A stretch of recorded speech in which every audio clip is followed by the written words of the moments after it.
Welcome to the latest Eredivisie review. It was a weekend of shocks and surprises, with sides in the bottom half punching above their weight and in some cases landing a knockout blow.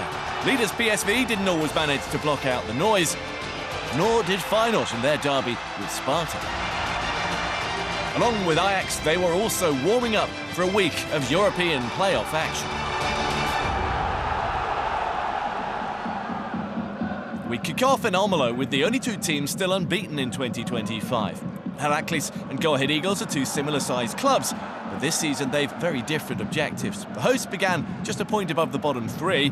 The Eagles were 11 points better off in 7th and chasing a European playoff slot. There wasn't much to choose between them in the opening 20 minutes, the first chance falling to Heracles winger Saf Podgorianu.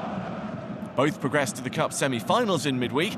Go Ahead Eagles avoided becoming another victim of giant-killing Noordwijk from the 3rd division and were drawn with PSV.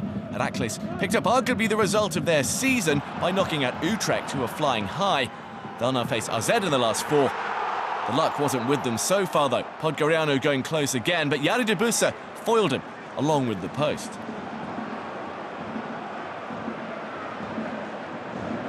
Fans had to wait half an hour for the opening goal, and it came from the Eagles' first decent move.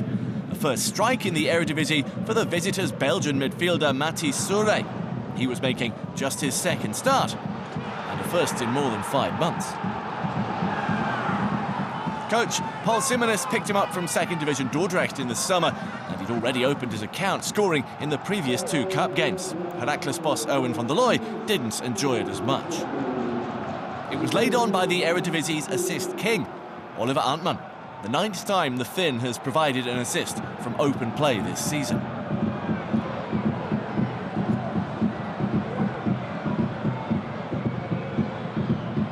But that lead lasted only 8 minutes before Heracles equalised through skipper Brian de Kersmaker. Another Belgian, the midfielder was back from the start after 2 weeks out with a rib injury and benefited from a show of strength by Luka Kalenovic, winning the ball back.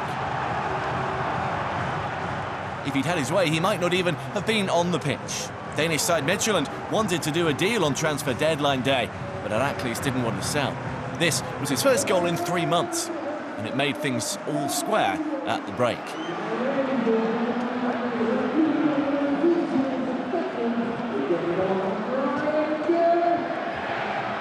Although it could have been even better for Heracles, who carried on creating chances right up to the whistle. Kalenovic proved a handful for the visiting back line, who often came off second best in the physical battle with the Bosnian international.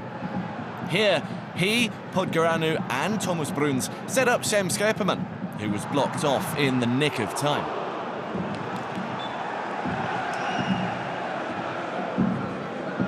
Despite having a host of defenders around him from the resulting corner, Kolenovic's height allowed him to still win the ball first and help his side close out the half on top. They continued to enjoy the better chances for much of the second half too. However, van der Looy warned of making mistakes after getting overconfident, something he felt started to creep in from this point. Scherperman guilty of that here, trying to dribble his way out of trouble and almost paying the price by letting in Jakob Brom. The Dane alert to the chance of winning the ball back, but so was goalkeeper Fabian de Keyser. With around 20 minutes to go, the moment Podgorianu had been waiting for finally arrived, as he scored his first Eredivisie goal for the club. The Israeli international did find the net in the cup last month, but had been thwarted in his first 19 league games. He was in the right place to convert Janas Vikov's cross and give them the lead for the first time. It proved the first of 2 goals in 4 minutes, which almost took the game away from the visitors. Their confidence rather than overconfidence was in evidence by the way Heracles picked their way forward with some intricate passes here, continuing the kind of football they'd been able to deploy in beating Utrecht during the week. In his first action, after replacing Podgorianu, Brian Limbombe produced some great work to nearly set up another.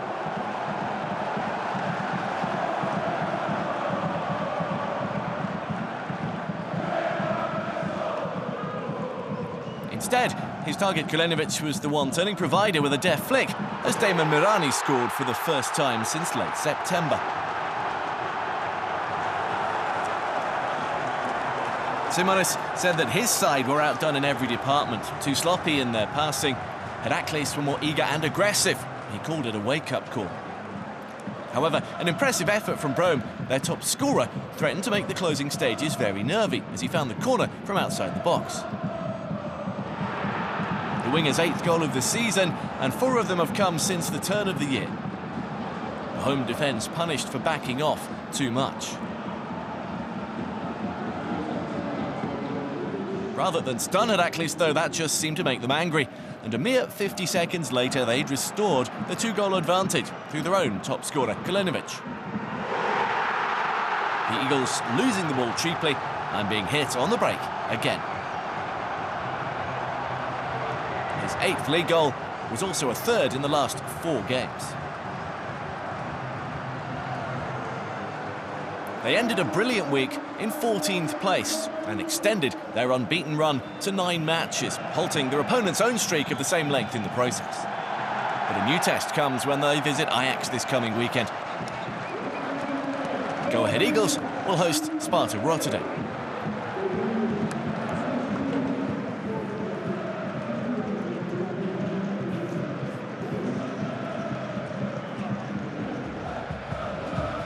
After dropping points in a draw with mid-table NAC last week, PSV faced a similar challenge with 12th-placed Willem II. It was almost a quarter of a century since the visitors had taken so much as a point in Eindhoven, with PSV winning the last 19 meetings here. But they made a confident start, with right-back Mikael Durpan picking out Amar Fata, who couldn't quite bundle the ball in. This was just a 3rd start for the Swedish winger, who's on loan from French side Troyes. With the Champions League playoff against Juventus coming up, Peter Bosz, the PSV coach, rotated, leaving the likes of Ivan Perisic, Ryan Flamingo and Ismail Zaibari on the bench. Summer signing, Adamo Nagalo made his full debut in central defence, and Noah Lang was fit enough to start on the wing for just the 2nd time this year. Tito Malacia debuted from the start after his loan move from Manchester United, and Luc de Jong was his usual self up front, a real threat in the air. The cross coming in from Malacia, the former Feyenoord fullback. Although Willem II had lost back-to-back matches without scoring, one of them against RKC, who were in the bottom 2, they did hold Feyenoord to a 1-1 draw before that, and they had their moments in the first half. Tepan proving a regular threat down the right. This might not have come off, but it did show PSV's high defensive line could be vulnerable.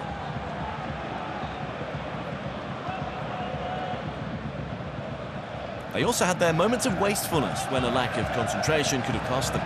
Jesse Bosch's strange back pass was an example after they'd done so well to beat PSV's initial press. They seemed to be looking forwards rather than back, but perhaps he didn't realise how much space he had ahead of him, giving it straight to de Jong instead. He didn't make the most of the gift thanks to Erik Scharten. Bosz and the rest of the visiting midfield wouldn't have expected to have had as much time on the ball as they did. PSV's press wasn't as effective as usual, but their ability to break quickly in wide areas was still evident. Lang leading the charge, who's Till denied on the far post. Bosz had made one defensive change at half-time, bringing on Mauro Junior for Rick Karstorp, but he was forced into another when Nagalo went down injured. Flamingo came on in his place, and Zaibari and Perisic also entered the action in search of a goal. And it was Perisic that provided the assist for the opener just past the hour. Lang volleying in his first of 2025.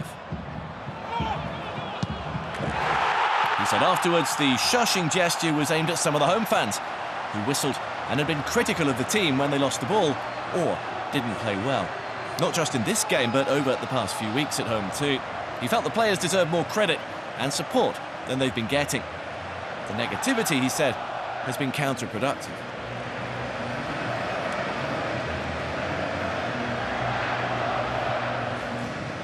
He carried on creating chances with the ball, but came in for criticism for not just his gesture, but also his display without it.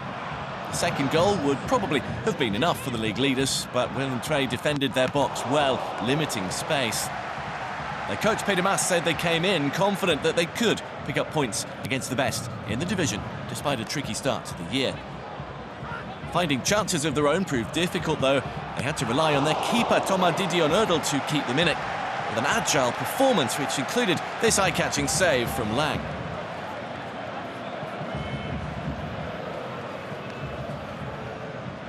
Despite chances coming along at regular intervals, Bos, De Jong and others all critical of the PSV display. The pace, or lack of it, and the overall lack of energy. They paid the price for that when Tepan was free again, and this time made his mark.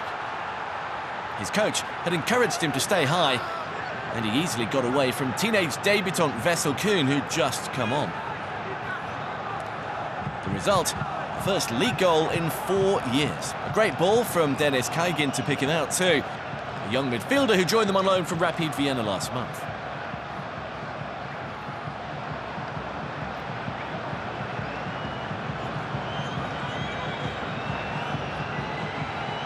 Home side's urgency suddenly increased, and in the final 5 minutes came more chances to win it.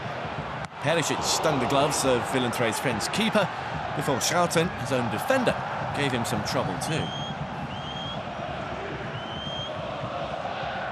Till's habit of well-timed runs into the box has served both him and PSV well in recent seasons, but his finishing didn't on this occasion. Joey Veerman producing an inviting ball out wide. It was Saibari that found the run of his midfield partner, but without a successful conclusion. With time running out, the visitors very nearly gave their precious point away. Boris Lambert caught out by Till, and he then motored on after his interception.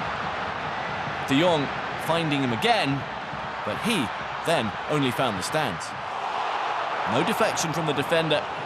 He was just hurried into it, and his aim was off. Although they beat Feyenoord in the week to reach the Cup semi-finals, they've now dropped points in 5 of the last 6 league matches, allowing Ajax to virtually wipe out their lead at the top. They'll go to Turin this week in real need of a boost, and then face another tricky game with Utrecht. Willem II will host Groningen.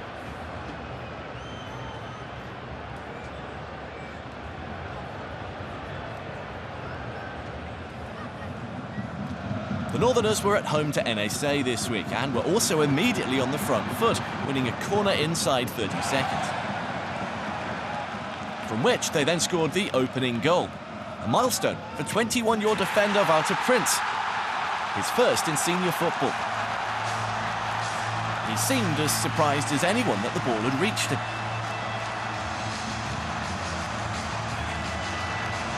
The kind of boost Groningen needed after a run of 1 win in 8 matches. NAC had improved since the turn of the year, following a run of 5 defeats in 6 through November and December, with 3 games unbeaten so far.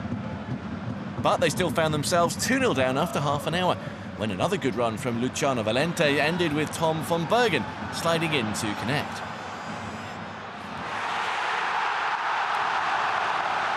Just a second Eredivisie goal for the Dutch under-21 international, and a first since week 2 back in August.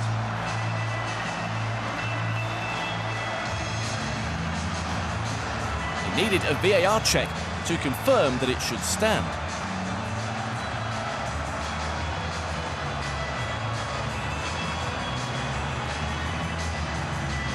However, referee Martin van den Kerkhoff eventually gave the goal. It was a dominant first half from the home side, and one which should have brought them more reward. Having been unselfish with his first 2 runs, Valente this time chose to go for it himself, but the outcome wasn't what he wanted. It was a strangely flat performance from NAC, who'd offered little going forward at this point, and they could easily have been out of the game, down to simple mistakes. Philipp Sandler gave the ball away on this occasion, and after Mats Sonchens had gained ground, Steyr Racing took aim, trying to make the most of the referee's advantage.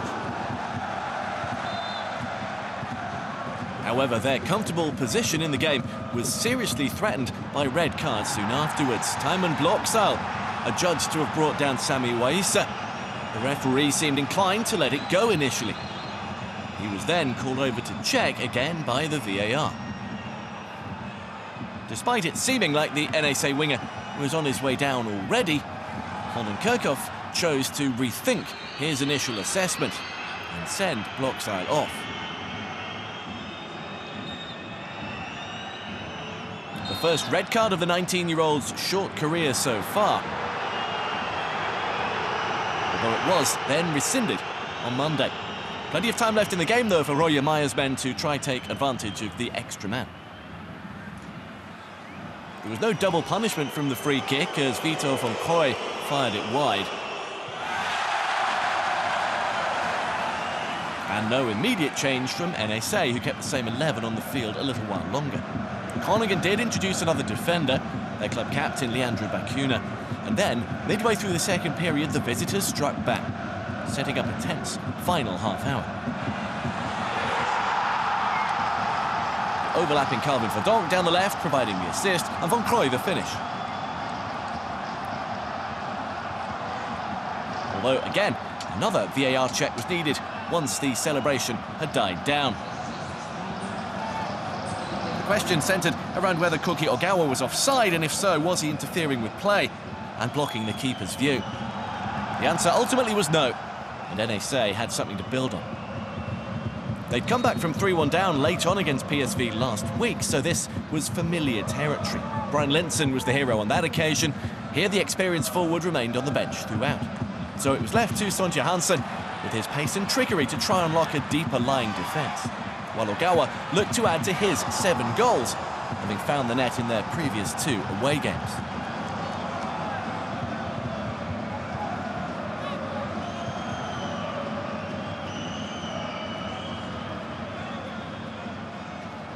After the sending off, the game had a very different feel, with NSA calling the shots and Groningen holding on, hoping to increase their advantage over the bottom 3, which, before the game, was just a point. Home keeper Etienne Heinen was also in good form here to deny Ogawa.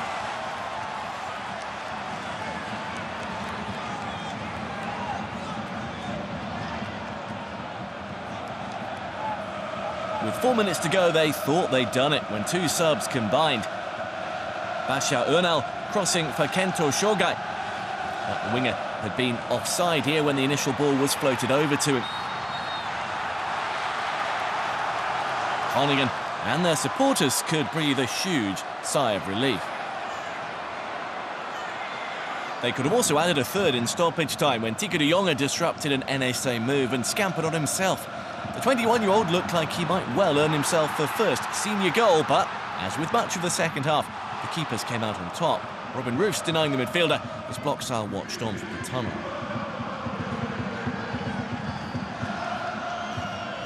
Later still came NSA's final salvo, with Shogai taking aim again. He'd scored his first Eredivisie goal to kickstart last week's comeback at PSV. The experienced Lasse Schöne then earned one final corner. All of which came to nothing. Their late efforts valiant, but in vain, as the 10 men of Groningen held out for a much-needed 3 points, which moved them 4 clear of Sparta Rotterdam. NSA could have found themselves as high as 8th with a win. They stayed 11th instead. They'll host bottom side Almere City next. After 3 straight defeats in 3 different competitions, Feyenoord were in need of a boost as they contested the final Rotterdam derby of the season. Sparta, on the other hand, had won the last 2 as part of a 4-match unbeaten run. They began confidently in De Kuip, although without any away support. Tobias Lauritsen with their first effort, a bit tamer than he'd hoped.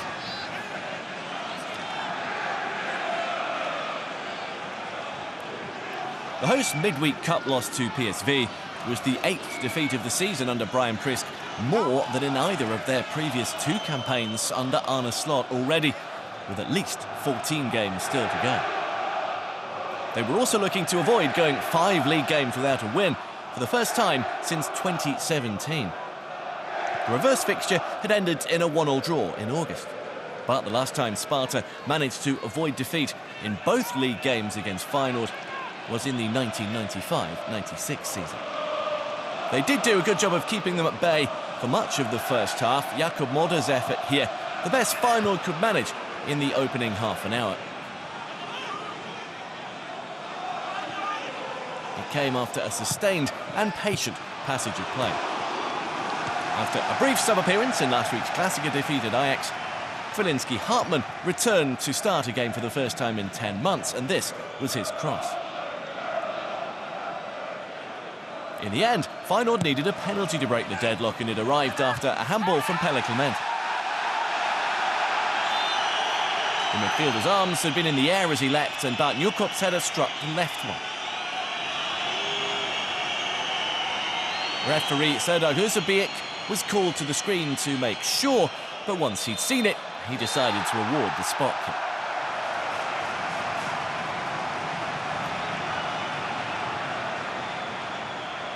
Up stepped the captain, Quinton Timber, who'd scored in this season's first meeting. Here, he struck the first blow. First home goal for him since the middle of September. He's now just one short of last season's best ever league total of 7. Sparta's last win in this stadium came in March 2000, and their coach Maurice Stein said his side were too nice here and gave away cheap goals at bad times. They committed only 5 fouls in the game and were too passive, but kept plugging away. New loan signing Mitchell van Bergen trying his luck there. With budget constraints upon them, loans were the way they chose to bring in fresh new faces last month. Karel Eiting following van Bergen from Twente, Christian Linssen coming in on the same basis from Ajax. The Icelander denied by Timon Wellenreuth. Another joined the action just past the hour, and this time it was a Feyenoord player. 20-year-old midfielder Yivaj Zekiel making his debut, having crossed the city for the remainder of the season. Clement made way, with Mohamed Nasso also coming on to replace Hensen. His first league start for Feyenoord had come when they faced Sparta in August.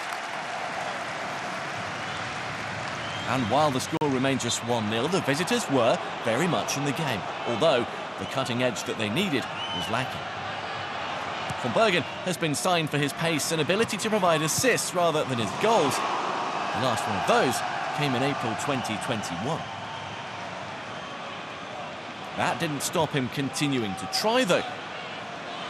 And he kept on coming close without registering an equaliser, as the home side were caught out too often down this side.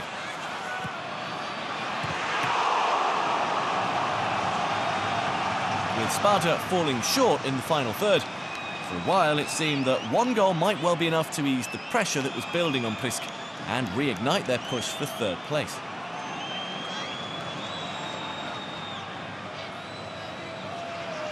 Lalitzen was the next to try and fail to beat Feyenoord's German keeper. The coach acknowledged things had to improve, with AC Milan coming here in the Champions League playoff this week, but he said you could tell from the energy levels this was their 8th game in 28 days. Although, not all the players seemed to be affected. Igor Paschal had plenty left as he surged away here and then drew the save of the weekend from Nick Olay. An excellent run after a quick Feyenoord break, and some brilliant stuff from Sparta's number 1 too to keep his side in it. Only for a few more minutes though.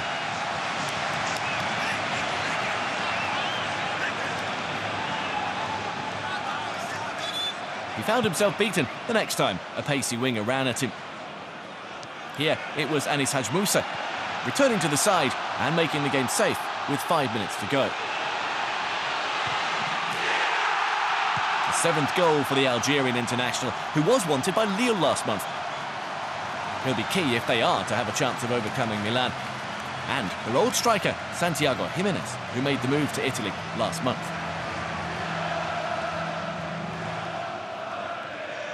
They added a 3rd goal in stoppage time for good measure, Paschal getting his reward after a quick exchange on halfway, before a surging run through the heart of the visiting defence. And from the celebration, it seemed like he was another one tired of all the noise around the club, and keen to let his football do the talking again. The 4th season in a row, Feyenoord have beaten their Rotterdam neighbours without conceding here. They climbed above Arsed for now and into 4th. However, on Monday, the club decided to sack Prisk anyway, citing their inconsistent results and a lack of progress, while many were also unhappy with his style of play. paper at least, it seemed an Utrecht side boasting Sebastian Haller up front and sitting third in the table would have no trouble winning a home game with bottom side Almere City. But after winning their first 2 games of 2025, they'd drawn the next 3 before losing to Heracles in their midweek cup quarter-final. Even so, Almere City had won twice all season and began this 14 points from safety, but with a spring in their step, Thomas Robinet putting himself about. Utrecht's last home win came in early November, and they were without one of their chief creators here, winger Johan Katlin, who picked up a knee injury. He spent last season on loan in Almere. With Miguel Rodriguez also dropping out, it was a new-look midfield and one that didn't function quite as well. Their opponents appeared to be playing with a freedom, unlike their previous performances, belying the fact they'd not scored on the road for 4 months, or won away in the league for a year. Only Nick Vierhaver's sliding intervention prevented this move from ending with a shot on goal. But they soon recycled the ball intelligently, with Cornelius Hansen again playing a big role. It was his cross that was then touched in by Junior Cadil at the far post for his second goal in as many games. The young winger looks like he's starting to find his feet after a summer move from the French second division. Last week he also opened the scoring in their relegation 6-pointer with RKC, only for them to lose 4-1 at home. Here, conversely, they looked more settled. Perhaps the new methods of new coach Jeroen Rijsdijk are starting to pay off. His counterpart at Utrecht, Ron Jans, said the first half in particular was shocking. Where he expected to see pace and conviction, he instead saw fear for reasons he couldn't quite explain. And the questions carried on coming, a lot of them posed by Almere City's more attacking players as they took the game to their more illustrious opponents, having more shots on target and more chances. This from Robinet again. Haller had been a peripheral figure for much of the game so far, but did provide some useful link-up play here with Victor Jensen and Paxton Aronson, who had the eventual shot. They were far too easily caught out on the break, though, by a side who was set up to play that way and happily sat deep before using their pace out wide. Theo Barbet strode out of defence to kick things off, and he also carried on his run so that Cadil had someone in support when he turned back inside. A useful effort from the Frenchman, who's never scored a professional goal. Had they gone in at the break with a 3-0 lead, then Jans and the Utrecht fans couldn't have complained. The home side were outthought and often outfought. Alonso Engrada lost the ball in a dangerous position here, and Tom Hay was soon curling one in onto the head of Charles Brim. But the Canadians' first goal for the club remains just out of reach. Perhaps it was no wonder that not all Utrecht fans were fully engaged at this point.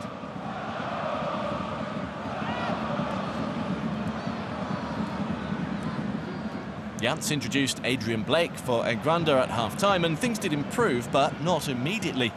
And it was the visitors that threatened first when Vasilios Sagaritis nearly picked out Brim. Utrecht's hopes of pushing Ajax for second place appear to be all but over after their recent downturn, but third does still carry with it a Champions League playoff, and they're still in charge of their own destiny. A win here would keep them 5 points clear of AZ. First, though, they had to equalise, which Aronson couldn't do. It still looked more likely that Almere City would score again.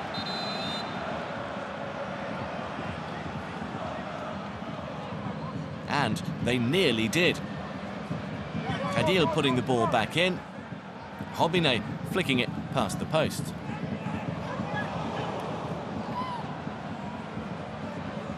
Soon it was time for more Utrecht changes. Striker Milano Jonathans and midfielder Jens Toornstra coming on. But defensively, they never quite got to grips with things down the Almere left, where either Cadil or Brim caused constant problems. This time, Brim hit the outside of the post. Had they not gone on to win this, his coach would have had a good reason to complain. The Utrecht owner, Frans van Zomeren, certainly did. It wasn't great viewing from his lofty position, nor probably pitch side either, where Jans was trying to ensure that his side at least took something from the game. And they very nearly did with the game's final chance. Jonathan's crashing one off the crossbar, and he is still waiting for his first goal. He managed 11 in 18 games for Vitesse in the first half of the season. His first as a first-team regular, a tally which then prompted Utrecht to bring him in.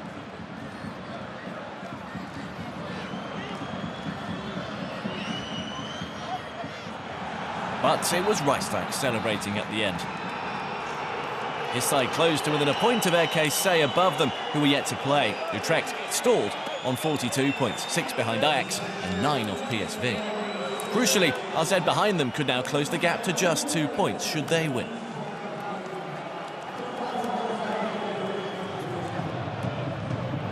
Next, we head to Sittard, where Ajax had the chance to draw level on points with PSV. Fortuna had won only 1 of their last 6, losing 4 times, but they did have the opportunity to take a shot lead through Josip Mitrovic here. Keeper Remke Pasveer, a relieved man.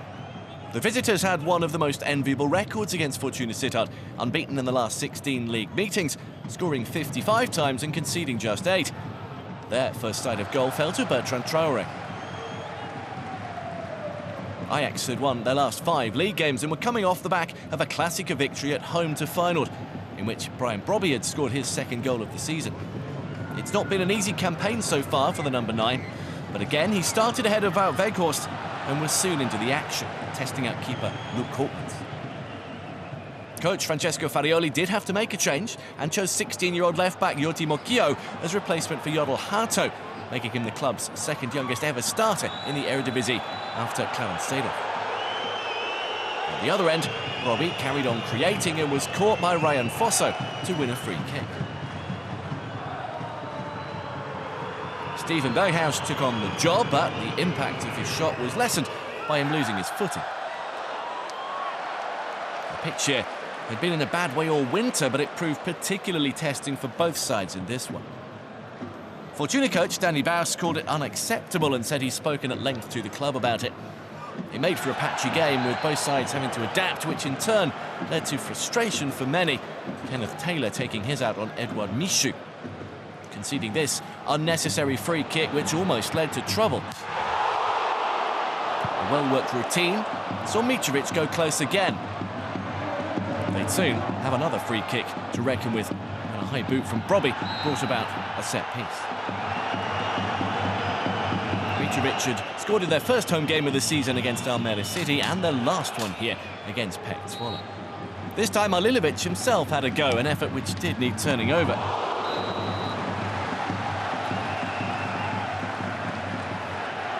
It certainly wasn't always comfortable for the visitors, who won the reverse fixture 5-0 in Amsterdam in mid-September, and Christopher Peterson was the next to pop up in the box with an effort. When things didn't markedly improve in the first 15 minutes of the second half, Farioli then turned to his bench to try and change the game.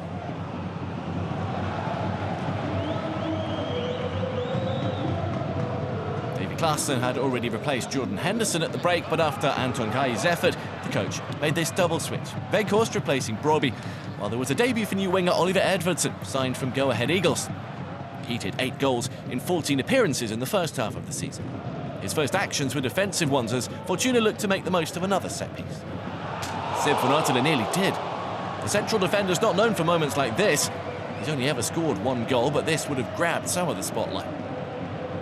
Baus, for a moment, thought it was in. Last season's meeting here had finished 0-0 early on in the campaign when Ajax was struggling to get results under Maurice Stein. But it seemed they were on the cusp of taking the lead when they won a penalty after a clumsy challenge on Weghorst. Sean Adewoye succeeded in landing on top of the striker, having already wrapped his arm around him and then claiming there was nothing in it. Referee Dennis Higler didn't give it initially. It took a VAR check for him to then make the decision.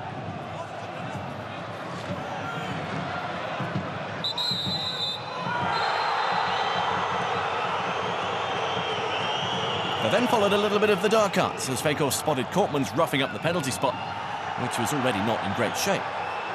The keeper picked up a yellow card for his antics.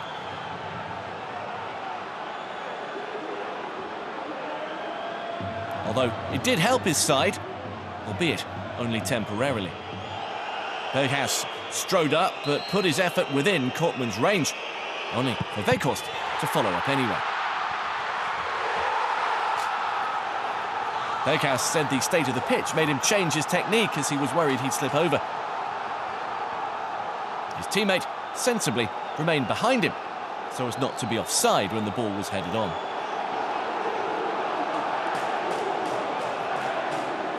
An 8th goal for him, a crucial breakthrough for his side. However, he also broke his toe later in the game and will now miss 5 to 6 weeks. That didn't stop him grabbing an assist for Ajax's second goal in stoppage time, as the hosts pushed as many forward as they could in search of an equaliser. After a couple of goes, the break was on. Sub Christian Rasmussen sprinting away to score his first goal for the club and end a long period of Fortuna resistance.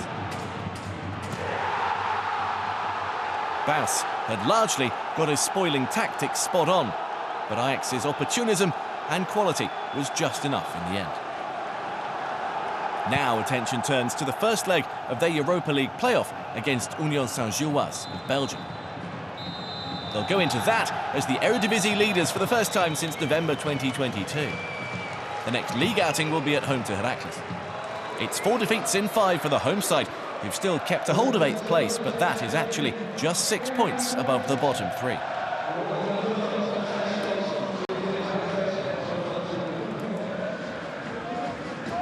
RKC Waalwijk have developed a real taste for survival in 2025.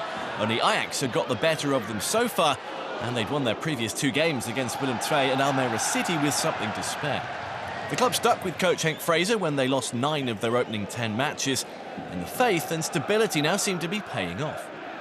NAC Breda, in contrast, had won only 1 of their last 6 and only twice away from home all season. And they suffered an early blow, falling behind on 5 minutes when some patient build-up and decent movement off the ball saw RKC cut through. A deflection helping them too as the ball reached Richonel Margaret.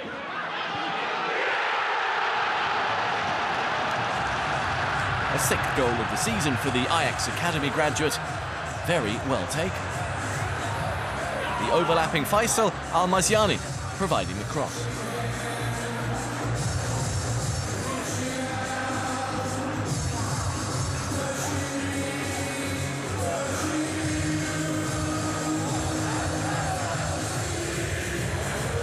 Less than 10 minutes later, they would make it 2-0 as Margaret turned provider for Yacine Oukili. The same combination that had combined for the second goal in last week's win over Almere City. At this point, it had been all RKC who were swarming forward whenever they could to try and build a decent early lead. Moa Hatterden set up Oscar Zavada, and when he couldn't succeed, Oukili did.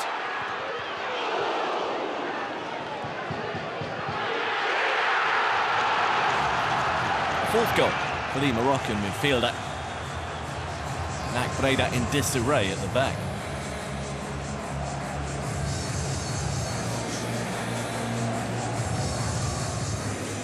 Hatterden has been a real catalyst for improvement, particularly since he got fit enough to start games in mid-December. It was his free kick that brought up another chance for Oukili at the far post this time, one which Daniel Bielica swatted away.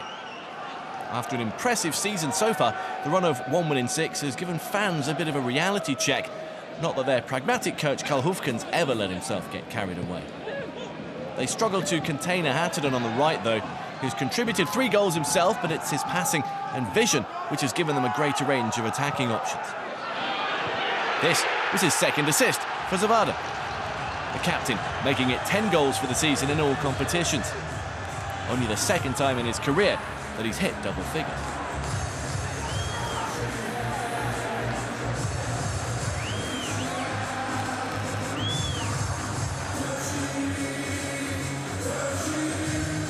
NAC had offered little in response and didn't change that before the break either, as Hatterden continued to run the show. He looks like he's enjoying his football again and bamboozled Max Ballard. before this move eventually broke down.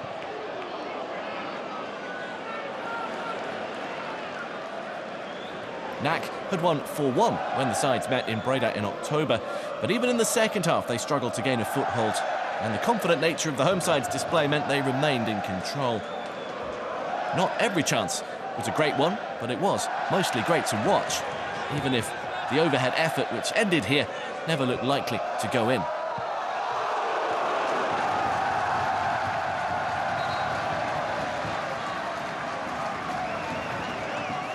Just past the hour came the first chance for Leo Zawa, one of NAC's most impressive players this season. But the final Loney failed to get them back in the game, thanks to the width of the post. Hofkens called it their worst display of the season, the first time they'd fallen so far short collectively. He denied a switch to a back three had played a role, saying Ekese were just hungrier, more aggressive and better all around. And they also kept the shot count ticking over, with Ukili firing just wide. A comeback never looked likely, and there will need to be a big improvement before they host Feyenoord at the weekend, at which point Elias Omarsson's shot might have come back down. Zavada got his second just inside the last 20 minutes, as they showed how ruthless they can be on the break when given the chance. The cheap turnover hurt NAC again. Ukili joining Margaret as the second player in the game to both score and assist. Plenty of time for the captain to pick his spot there.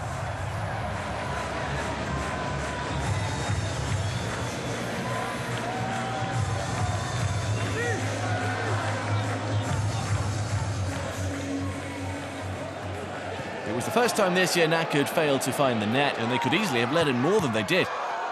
Sub Richard van der Ven has had an injury-hit season, but it needed a fine stop from Bielica to keep him at bay. They did make it 5 in the 89th minute, with van der Ven playing a role before Tim van der Loo's shot was seized on by Chris Lokesa. He'd replaced Ukili with 10 minutes to go and grabbed his first goal of the season. Just the second ever in league football for the 20-year-old. The win lifted them to within 3 points of Sparta, who occupied 16th, the relegation playoff position. NAC Breda dropped to 10th, although they're still 6 places above the bottom 3, the points gap is also just 6. AZ were unbeaten in their last 20 home meetings with Pektsvolle in all competitions, but the visitors to Alkmaar were having a decent time of it in 2025 and had beaten PSV and Fortuna Sittard in their previous 3 games, as well as drawing with Utrecht last time out. Nevertheless, it seemed they'd fallen behind here. A brilliant move ending with Jordi Klaasie hammering a shot into the corner. Set up by Troy Parrott after a sweeping move from one end to the other. However, there appeared to be a question mark as to whether Parrott had been offside when the ball came to him in the box. That was something the VAR team were already casting an eye on.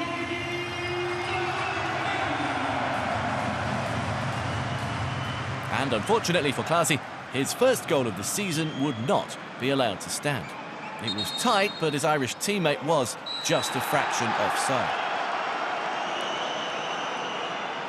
The hosts had come through their cup quarter-final with lower league Quick Boys unscathed to book a semi-final with Heracles in the week.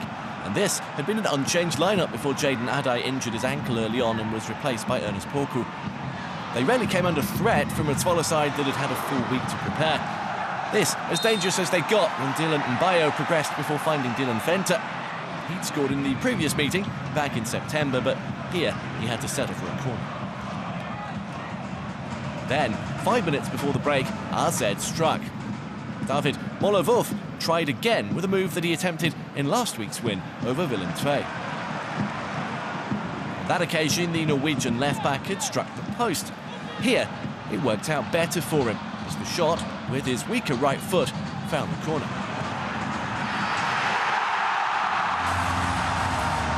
That gave him the first goal of the season.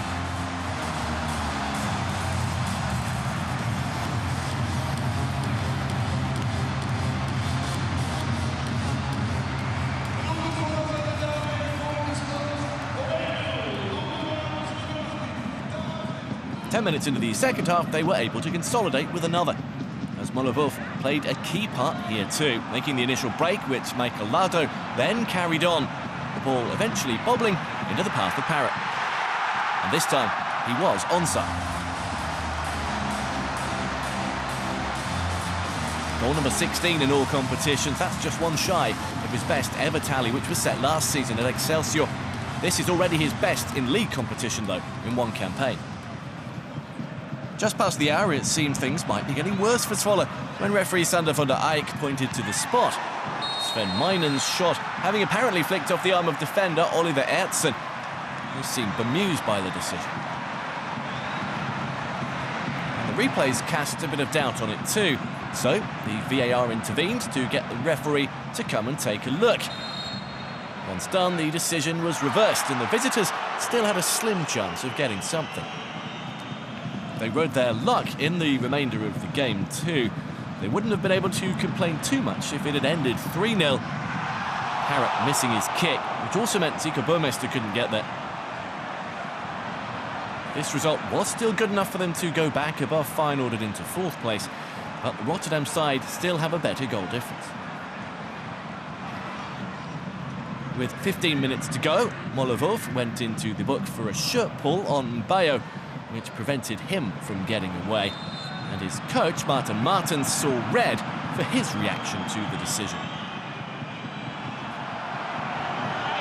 His first sending off of the season.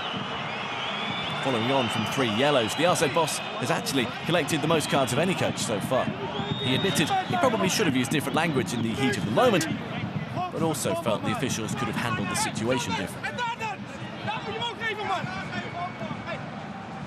He'll now serve a touchline ban for the next league game against Fortuna Sittard later in the month. The next 2 will be both legs of the Europa League playoff against Galatasaray. The RZ defence retained a real desire to keep a clean sheet, and Alexandra Penetra in particular picked up credit here for keeping the ball out. A little far post prod from substitute Thomas Berting threatened to creep in. Acrobatic work from the Portuguese centre-back to secure a second straight 2-0 win. And a 6th clean sheet in their last 10 games. They ended the weekend 4th, a point above Feyenoord and now 2 behind Utrecht. Pek Zwolle are 13th, with a 4-point gap between themselves and the bottom 3. Next for them comes a home game with Heerenveen.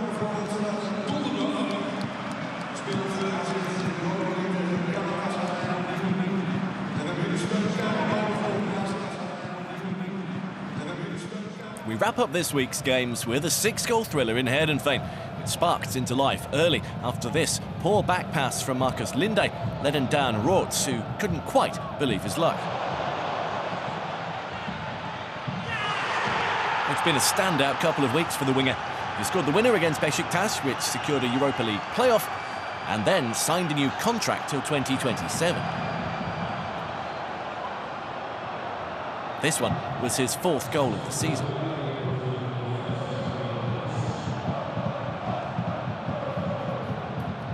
February will be an even busier month than January for the Tuckers, with 6 games, including a 2-legged tie against Bordeaux Glimt to negotiate.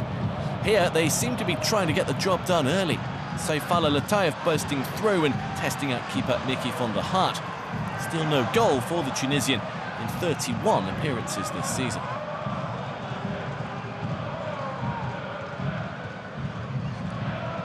At the other end, Milos Lukovic was also looking for his first goal for Heerenveen, although that was more understandable, given this was only his 3rd appearance since joining last month on loan from Strasbourg. When Lars Unnestål dropped the ball, it very nearly gave him what he was after. The keeper might have wanted a foul, but he seemed to have clashed with his own player.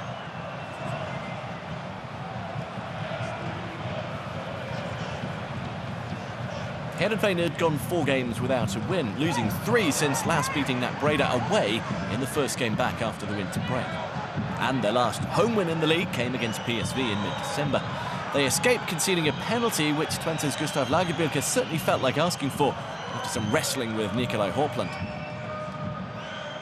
But it didn't make too much difference, because from the following corner, the visitors scored again anyway.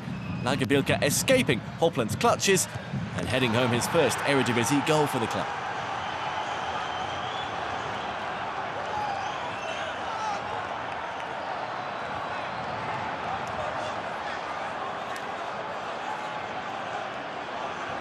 However, they went on to suffer a couple of quick-fire blows themselves. Beginning with this goal by Lukovic, who somehow squeezed it from a tight angle at the far post. He scored regularly in his native Serbia over the last 3 seasons, which led Strasbourg to pick him up last summer.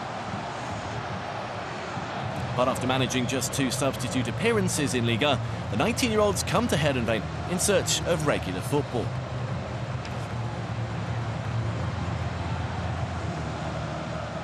That was followed by a red card for Bas Kuipers, who was looking forward to an extended spell of playing time after his competitor for left-back, Anas Salah-Eddin, was sold to Roma.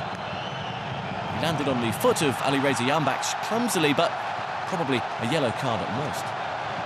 Referee Numanscott instead disagreed. It didn't help at the time, but this was one which was also rescinded on Monday, so he'll serve no suspension.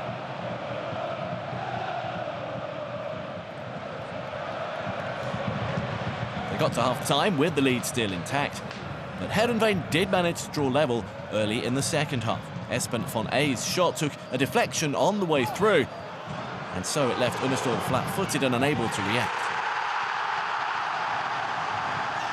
On a day of firsts, another for the 21-year-old midfielder.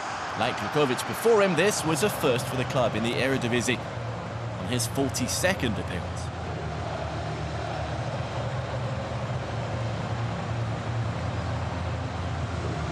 A win would lift them up to 8th, and at this point, with half an hour still to go, that seemed the most likely outcome. But Twente remained resolute, and they retook the lead with a cool finish from their most experienced striker, Ricky van Wolfswinkel, after this fine ball from centre-back Max Bruns.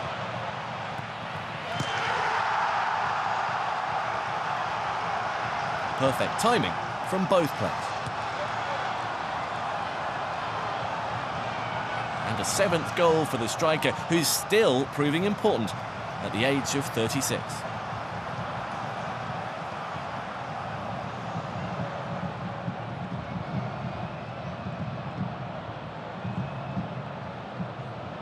A double change followed inside the final 15 minutes, which brought a debut for US winger Taylor Booth, signed from Utrecht.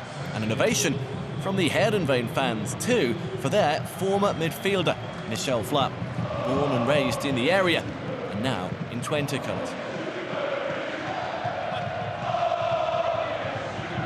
It seemed the luck was with the visitors as the final whistle edged closer, and they carried on repelling what Heerenveen threw at them. Unistor came to the rescue as one of the smallest players on the pitch, Levi Spunts, rose to head this goalwards.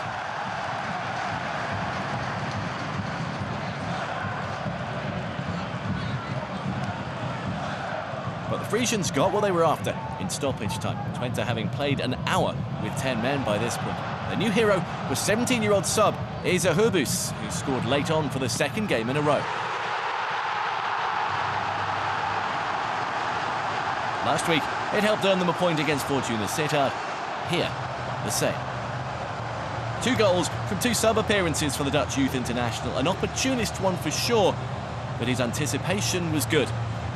Right place and right time. A 2nd straight draw and a 5th game without a win, but the point was enough to bring Robin van Persie's side level with Fortuna. They're 9th for now. FC Twente are 6th and level on points with Feyenoord. So it was another good week for Ajax as the 2 clubs either side of them in the table dropped points. The wins for Feyenoord and AZ saw them move close to 3rd place and the Champions League qualifying slot. It was a great weekend for the bottom 2, with RKC's 3rd straight victory breathing life into their push for survival, and Almere City getting just their 3rd win of the season. Ajax lead the way for the first time in over 2 years. At the other end, both Almere City and RKC closed the gap on Sparta. We'll be back next time with all the action from round 23. Until then, from me, Jonathan Beck, it's goodbye.